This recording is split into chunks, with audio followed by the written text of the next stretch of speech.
Find the value of acceleration and friction force in given diagram. यानी एक diagram दे दिया गया है और इस डायग्राम में आपको ये बताना है कि यहां पर जो फ्रिक्शन फोर्स है वो कितना होगा और इस बॉडी की एक्सेलरेशन कितना।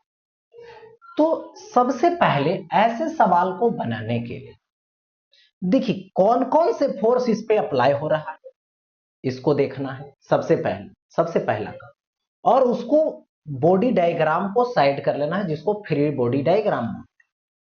तो सबसे पहले ये जो ब्लॉक है इस ब्लॉक का डाउनवर्ड नीचे फोर्स अप्लाई हो रहा है mg, जो 12g होगा, जिसको 120 न्यूटन हो गया। एक दूसरा ये 30 डिग्री है, सॉरी 53 डिग्री है। तो इसकी दो कंपोनेंट होगी, एक ए साइड होगी और एक ए साइड होगी। ये 53 है तो अल्टरनेट से ये 53, इधर क्या होगा तो एफ एक्स होगा, इधर क्या होगा तो एफ वाई होगा। ऐसा ये तो बात पक्का है। तो सबसे पहले एफ एक्स निकालो।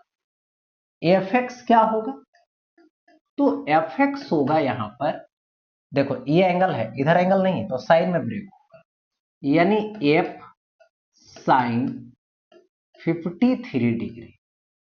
एफ की वैल्यू 500 है, साइन 53 डिग्री, 4/5 कैंसिल कीजिएगा 100, 4 यानी 400 न्यूटन हो गया।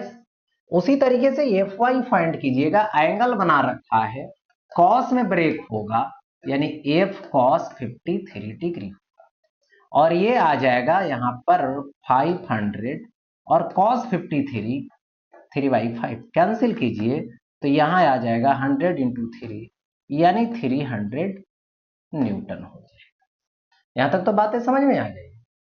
अब बात यहां पर रही कि ये जो ब्लॉक है उसको साइड करना चाह रहे हैं, यही ब्लॉक है। इस ब्लॉक के लिए डाउनवर्ड में बात किया तो डाउनवर्ड आया 120 न्यूटन, ठीक। चलिए अपवर्ड क्या फोर्स लग रहा है एफ वाई, तो एफ वाई कितना होगा ये देखना है। तो एफ वाई अभी मैंने निकाला 300 यानी एफ वाई 300 न्यूटन। अच्छा अब देखो ये जो है एफ एक्स इधर लगा, एफ एक्स जो कितना है 400 न्यूटन है।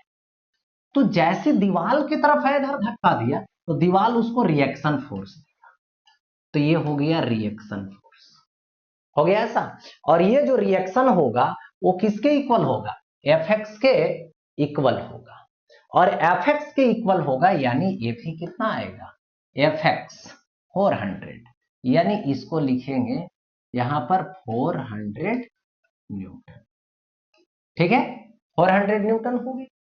अब देखो यहां पर बात ये रहे कि ये जो ब्लॉक है ऊपर लग रहा है 300, नीचे लग रहा है 120 न्यूटन।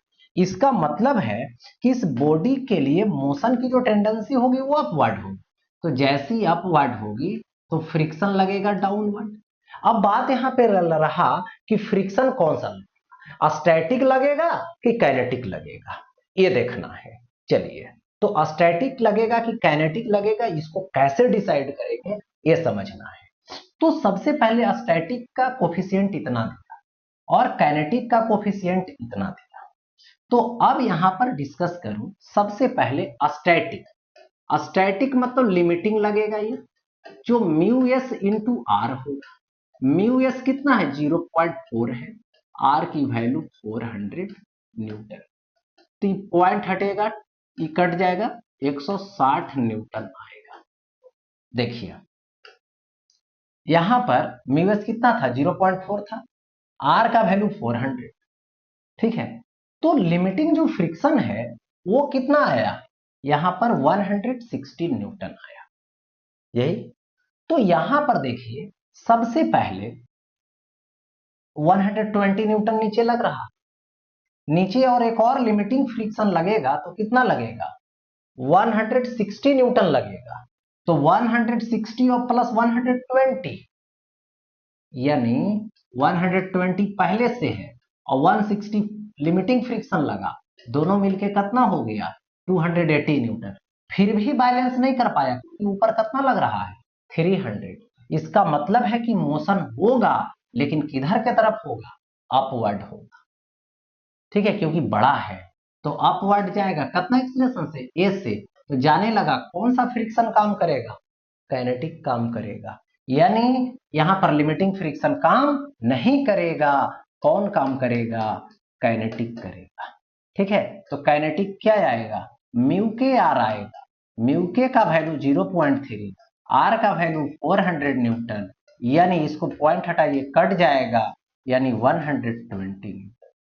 तो यदि आपसे कोई फ्रिक्शन पूछे यहां पर तो फ्रिक्शन लगेगा कितना, काइनेटिक लगेगा और 120 न्यूटन का। अब देखो ब्लॉक किधर जा रहा है, ऊपर जा रहा है, ले जाने वाला कितना है एफ वाई, अपोज करने वाला इन दोनों मिलकर। तो इसका मतलब है यहां पे एक्सेलरेशन हो, नेट फोर्स होगा और बाई क्या होगा, मास होगा। तो एफ नेट यानी एफ वाई माइनस नीचे 120 माइनस क्या आएगा, एफ के आएगा बाई मास आएगा। एफ वाई ले लीजिए, तो F Y 300 minus 120 minus F के, तो एफ के भी कितना आया 120 आया, 120 बाई मास कितना है 12। तो 300 माइनस 240 बाई 12, तो ये आ जाएगा 60 बाई 12, कैंसिल आउट कर दीजिए 5 मीटर पर सेकेंड स्क्वायर, किधर के तरफ, अपवर्ड। यानी 5 मीटर पर सेकेंड स्क्वायर अपवर्ड लगा, फ्रिक्शन कितना लगा, तो 120 न्यूटन। तो इस तरीके से इस सवाल को ऐसे सोच करके सॉल्व करना था।